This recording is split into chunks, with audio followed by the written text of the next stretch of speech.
Hello everyone, good evening. Trending news से किस तरह हम इंग्लिश सीख सकते हैं, तो चलिए स्टार्ट करते हैं। After the landslide after the landslide can India reset ties with a BNP led Bangladesh? Next. Tariq Rahman has signaled that Bangladesh will chart its course independent of both India and Pakistan. Tariq Rahman has signaled that Bangladesh will chart its course independent of both India and Pakistan. Next, when the Bangladesh Nationalist Party BNP swept to a landslide in the general elections on Friday, Delhi responded with studied warmth in a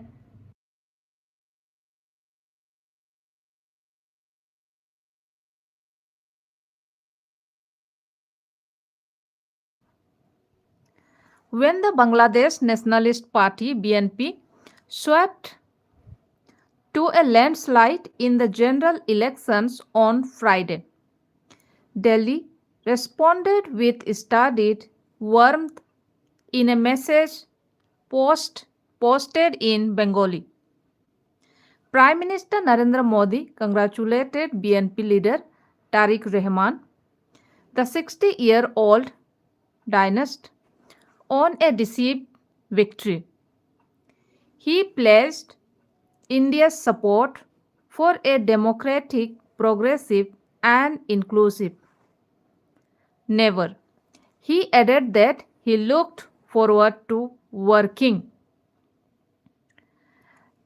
2 के बाद V1 तो लिखते हैं, पर यहाँ पे working V4 है, right.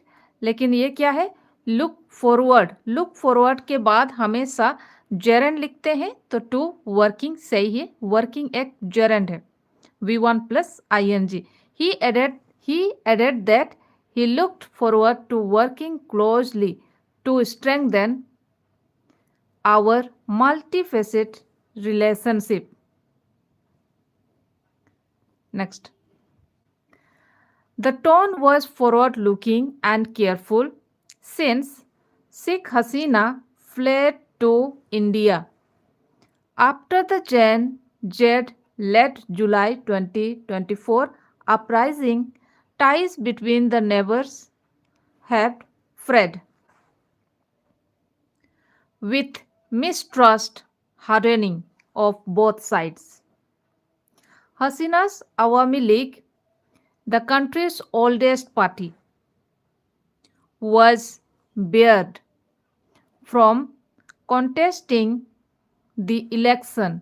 Many Bangladeshis fault Delhi for backing an increasingly authoritarian Hasina. A grievance layered atop older complaints over border killings, water disputes, trade curbs, and incendiary rhetoric. Visa services are largely suspended, cross-border trains and buses halted, and flights between Dhaka and Delhi sharply reduced.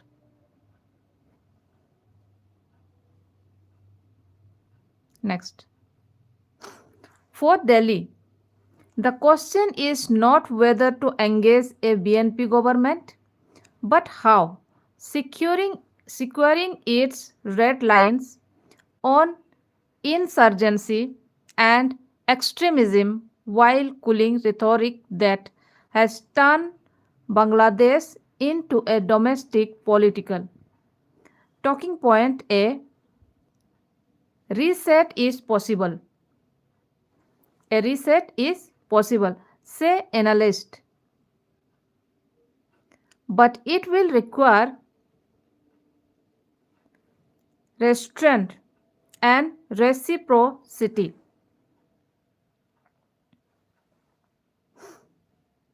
Next. The BNP, the most politically experienced and moderate of the parties in the fray, is India's safest bet moving forward. The question remains, how will Rahman govern the country? He is clearly seeking He is clearly seeking to stabilize India Bangladesh ties, but this is easier said than done, says Avinash Paliwal, who teaches politics and international studies at SOAS University of London. Next. Next is for Delhi. The BNP is not an unknown entity. For Delhi, the BNP is not an unknown entity. When the party under Rahman's mother Khalida Zia returned to power in 2001 in collision with the Islamist Jamaat-e-Islami, ties with India cooled quickly.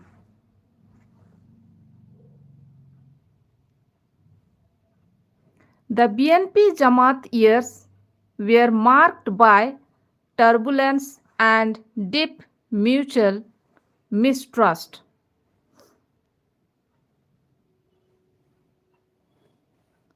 Next. Despite early courtesies, India's then National Security Advisor Brajesh Mishra was the first foreign dignitary to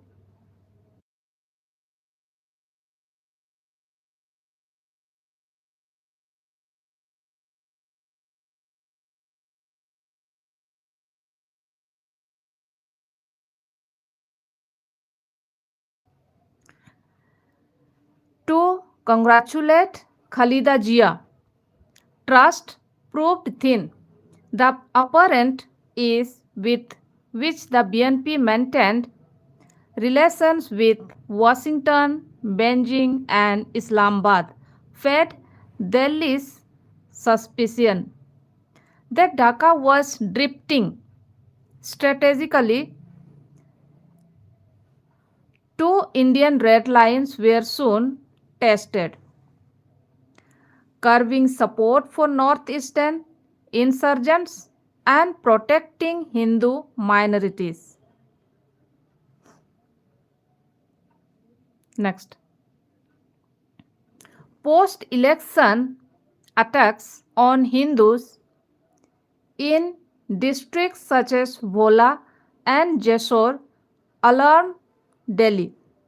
More damaging was the April 2004 seizure of 10 truckloads of weapons in Chittagong, the largest arms haul in Bangladesh's history, allegedly destined for Indian rebel groups. Economic ties fared little better. A proposed $3 billion investment by Tata Group stalled over gas pricing and collapsed in 2008.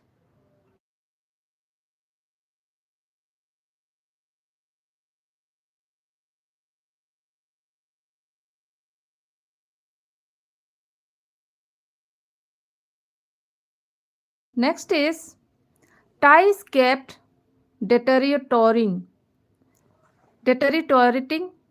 In 2014, Zia, then in opposition, cancelled a scheduled meeting with then Indian President Pranab Mukherjee, citing security concerns in what was widely seen as a snub to Delhi. That uneasy history helps explain why India later invested so heavily in Sheikh Hasina. Next. In her 15 years in power, in her 15 years in power, Hasina delivered what Delhi prizes most in its neighborhood: security cooperation against insurgents, improved connectivity, and a government broadly aligned with India rather than China, a partnership as strategically valuable as it was politically costly. Next.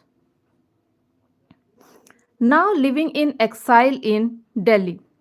Now living in exile in Delhi, she faces a death sentence in absentia over the 2024 security crackdown, violence in which the UN says about 1,400 people were killed, most by security forces. India's refusal to extradite her has further complicated an already fraught reset with Dhaka. Last month, Foreign Minister S. Jaishankar traveled to Dhaka for Jia's funeral and used the occasion to meet Rahman. At a recent rally, the BNP leader declared, "Not Delhi, not Pindi, Bangladesh before everything,"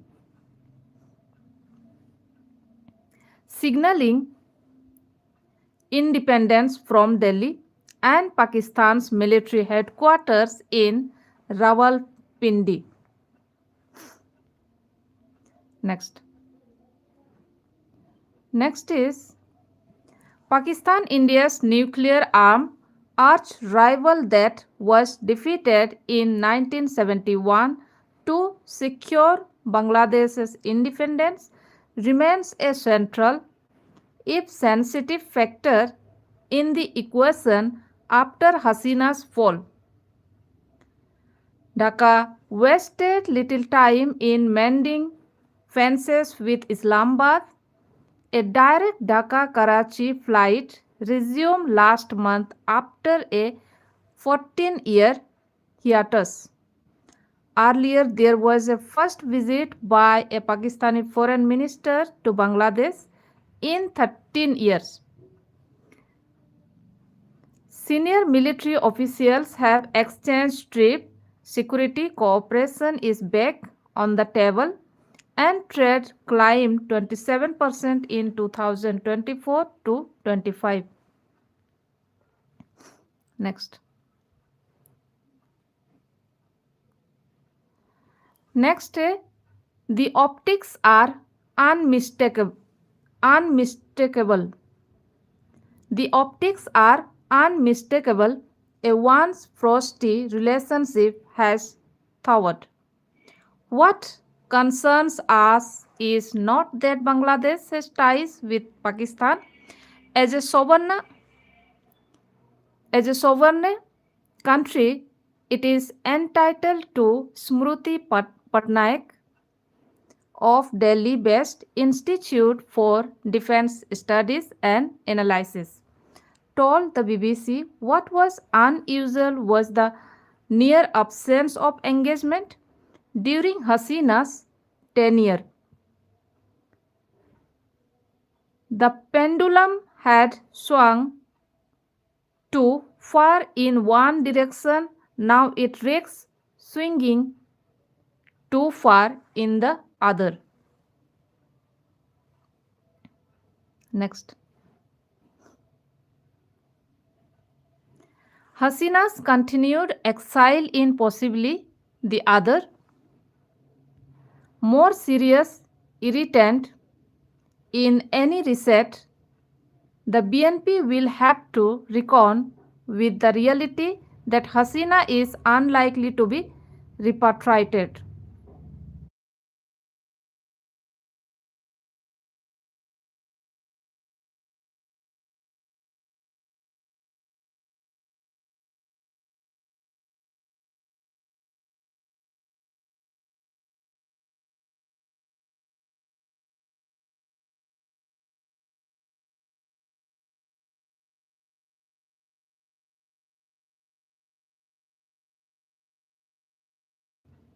Sorry. Hasina's continued exile is possibly the other more serious irritant in any reset. The BNP will have to reckon with the reality that Hasina is unlikely to be repatriated. At the same time, the opposition parties in Dhaka will keep up the pressure on the government to press India for her return. It is one of the few levers they have to challenge the BNP on foreign policy, says Patnaik. It is not going to be easy.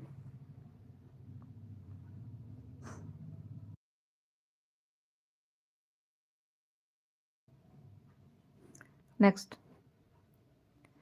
Thousands of Awami League rank and file members have reportedly crossed into India after the 2014 July uprising.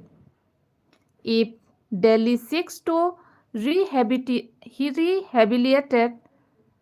the Awami League from its soil, it will be fraught. Hasina's pre-election press conferences from exile were waffling.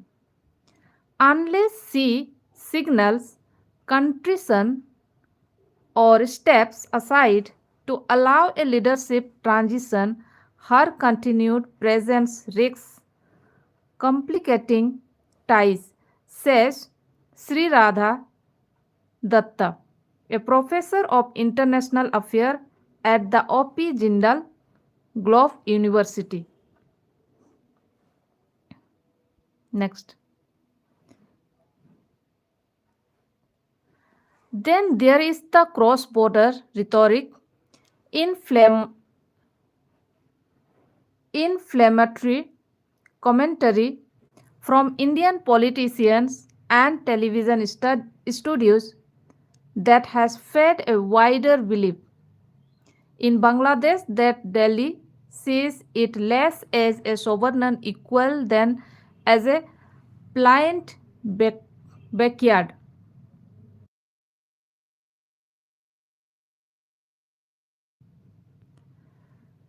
As Pallial notes, the new normal will hinge on whether Dhaka's new leadership can contain anti-India sentiment and whether Delhi can dial down its own charged messaging. Seen recently in moves such as bearing a Bangladeshi cricketer from the Indian Premier League. Next. If they fail wittingly or unwittingly, then the situation will remain in the managed rivalry bucket, he says. To be sure, security cooperation remains the ballast in an otherwise choppy relationship. India and Bangladesh conduct annual military exercises, coordinated naval patrols, annual defense dialogues, and operate $500 million Indian line of credit for defense purchase. I don't think the BNP will roll back that cooperation. This is a new leader, a different coalition, and a party returning after 17 years, says Patnaik. Next. For all the turbulence, geography and economics bind the two. A 4,096 kilometer border, deep security and cultural links. Bangladesh is India's biggest trading partner in South Asia, and India has become Bangladesh's largest export market in Asia. India has become Bangladesh's largest export market in Asia. Estrangement in untenable. But the frayed ties still demand a reset.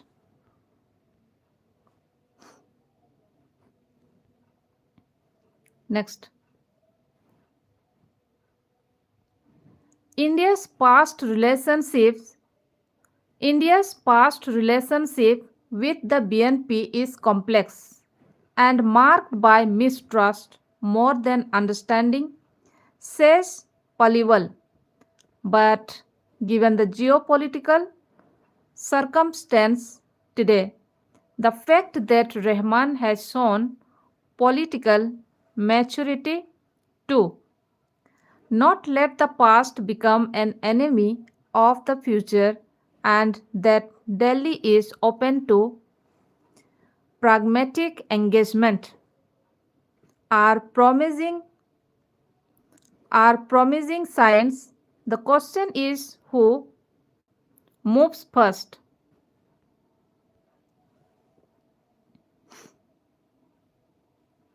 India should take the initiative as the big neighbor. India should do the outreach. Bangladesh has held a robust election. Now engage, see where we can help. I am hopeful the BNP has learned the lessons of the past, says Datta. In other words, the reset may depend less on rhetoric and more on whether the bigger neighbor chooses confidence over caution. Next. Iran ready to discuss compromises to reach nuclear deal. Iran ready to discuss compromises to reach nuclear deal. Minister tells BBC in Tehran.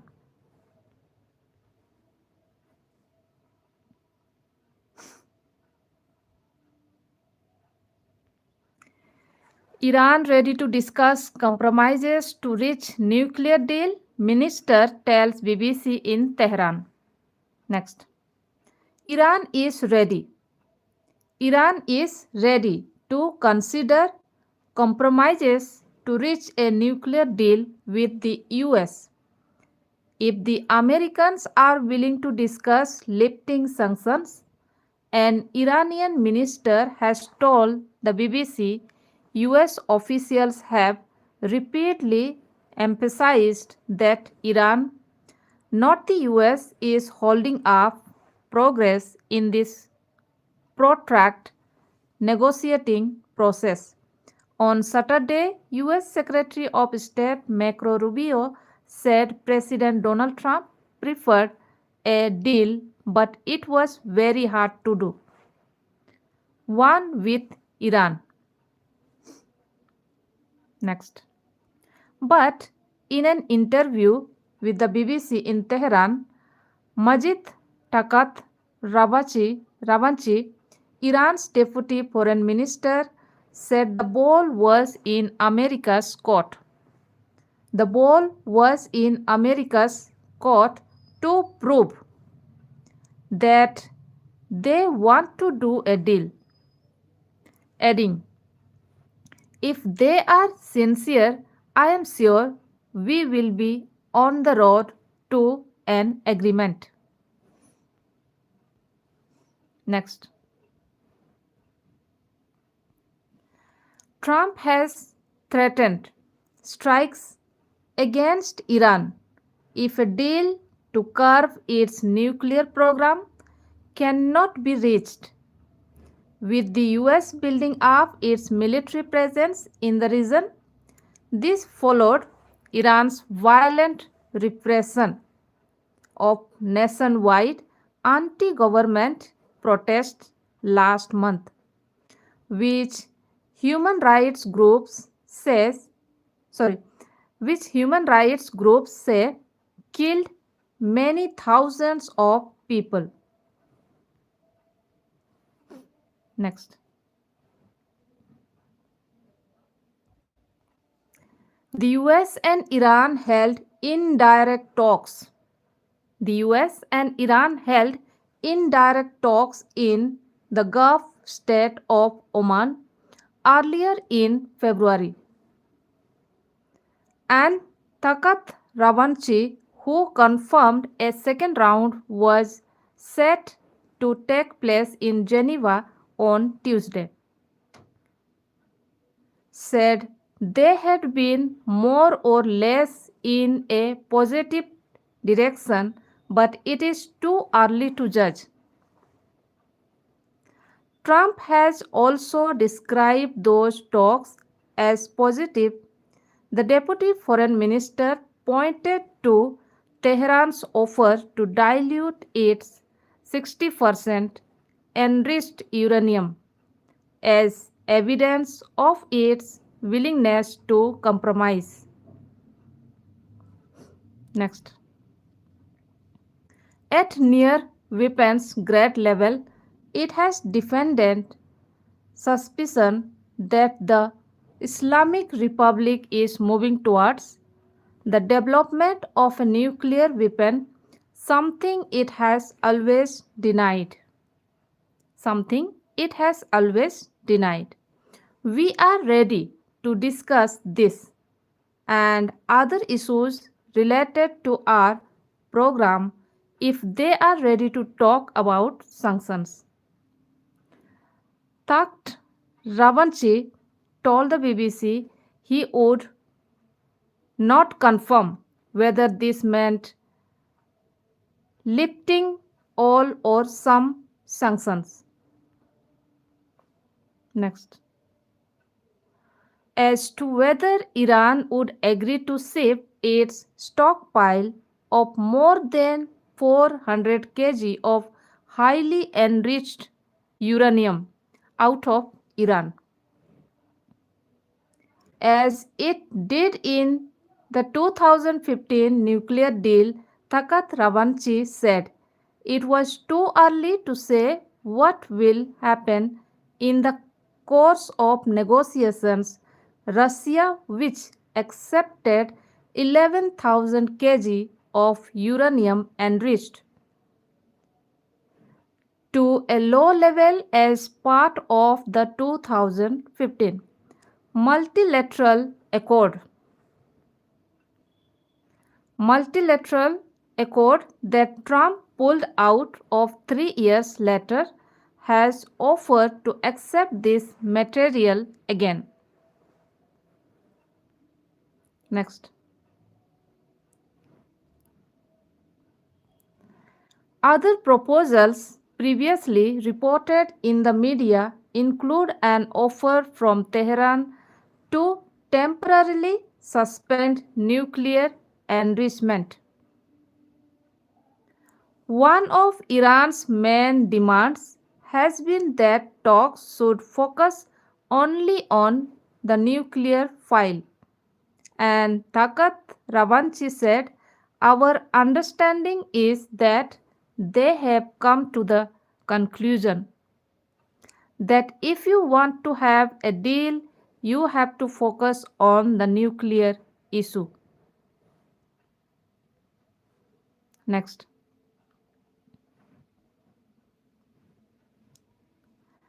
If confirmed, this would represent a key step forward for Iran. It has viewed Washington's maximalist demands for zero enrichment as an obstacle to any deal. Iran regards that as a red line, a violation of its rights under the Nuclear Non-Proliferation Treaty. Next. Next is Takat Ravanchi told the BBC the issue of zero enrichment is not an issue anymore, and as far as Iran is concerned, it is not on the table anymore. This contradicts comments made by Trump to reporters as recently as Friday that we don't want any enrichment. Iran's negotiation also reiterated Tehran's refusal to discuss its ballistic missile program with American negotiators, which has been a key demand of Israel, a country targeted by these rockets. Next. Its inclusion in any deal, along with Iran's support to armed groups across the region, has also been emphasized by US officials, including Rubio. When we were attacked by Israelis and Americans, our missiles came to our rescue. So, how can we accept depriving ourselves of our defensive capabilities? Takat Ravanchi stressed, the senior diplomat who is playing a key role in the current talks, as he did in the negotiations more than a decade ago, also expressed concern about the American president's conflicting messages. Next. We are hearing that they are interested in negotiations. We are hearing that they are interested in negotiations, he said. They have said it publicly. They have said it in private conversations through Oman that they are interested to have these matters resolved peacefully. But in his latest remarks, Trump focused again on regime change, musing, it seems that would be the best thing that would happen. Next.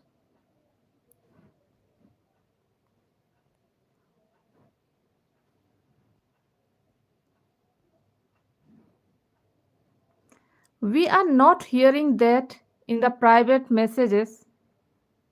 We are not hearing that in the private messages, Takat Ravanchi observed, referring to the notes being passed through Oman's foreign minister Said Badr bin Hamad Al Busaidi, who is now the main Arab mediator, with other regional powers also playing a significant role, including Qatar.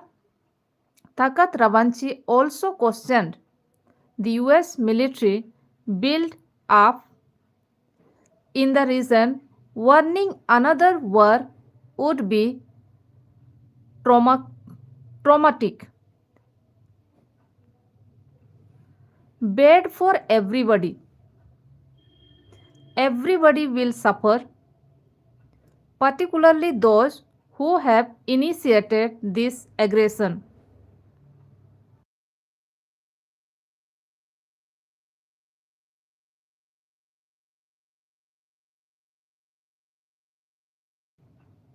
Next is, he added, if we feel this is an existential threat, we will respond accordingly as to whether Iran would regard an American campaign as a battle for survival.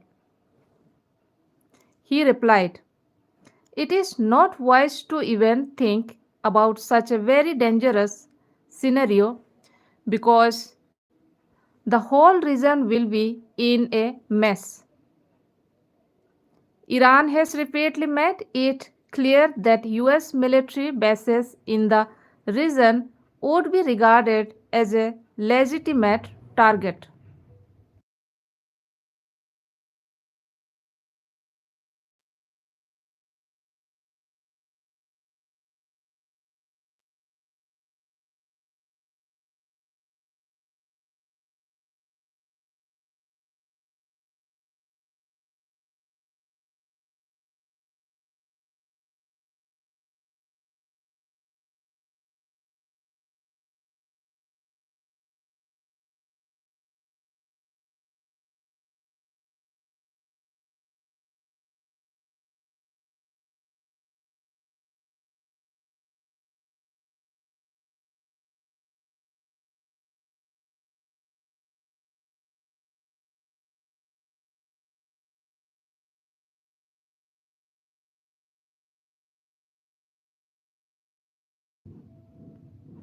In previous attacks, including on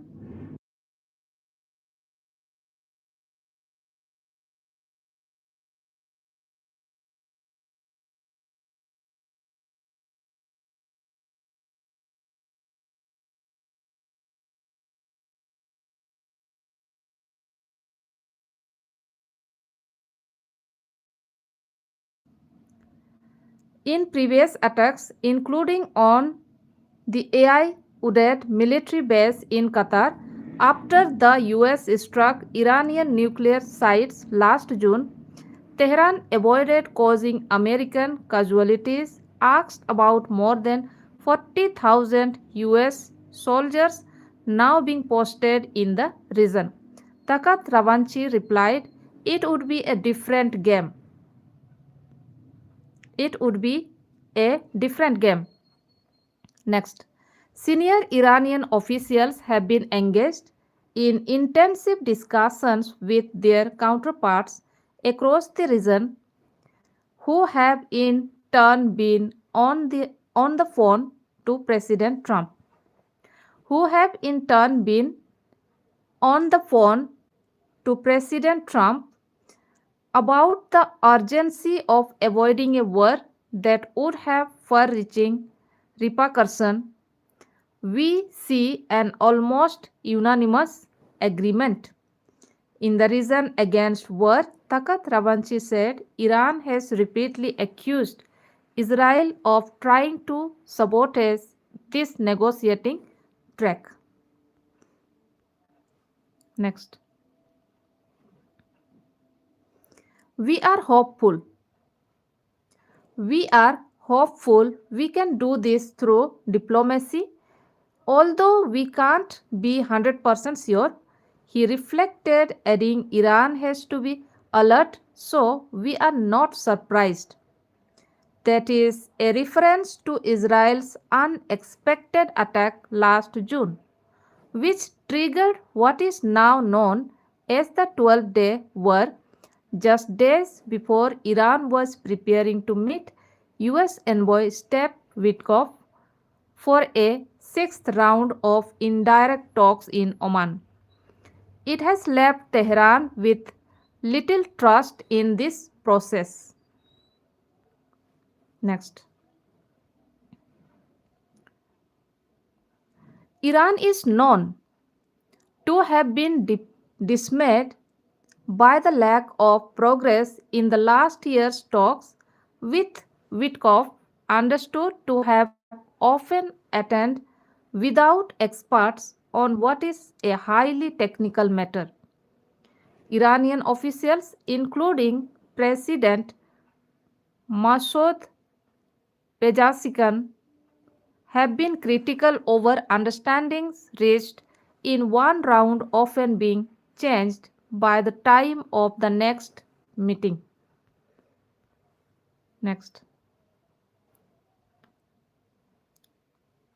Next is the presence of the US President's son-in-law Jared Kushner at the last talks in early February has been seen by Iran as a positive signal of greater US engagement.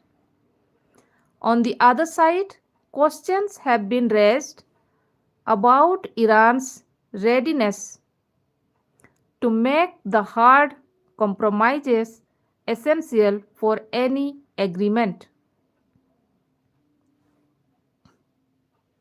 Next. Many observers remain skeptical that a new accord is within reach, but Takat Ravanchi said Iran would head to the next round in Geneva with hope that a deal could be done. We will do our best, but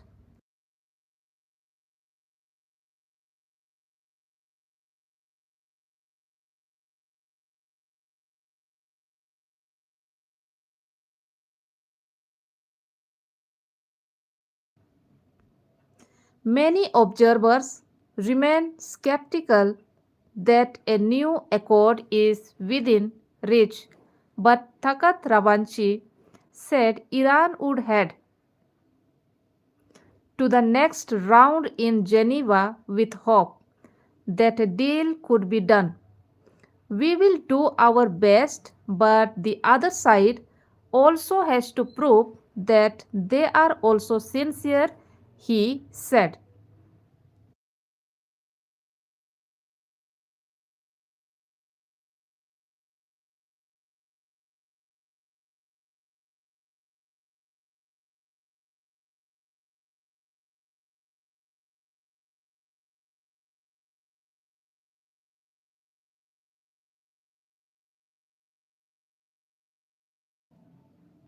आज के लिए इतना ही।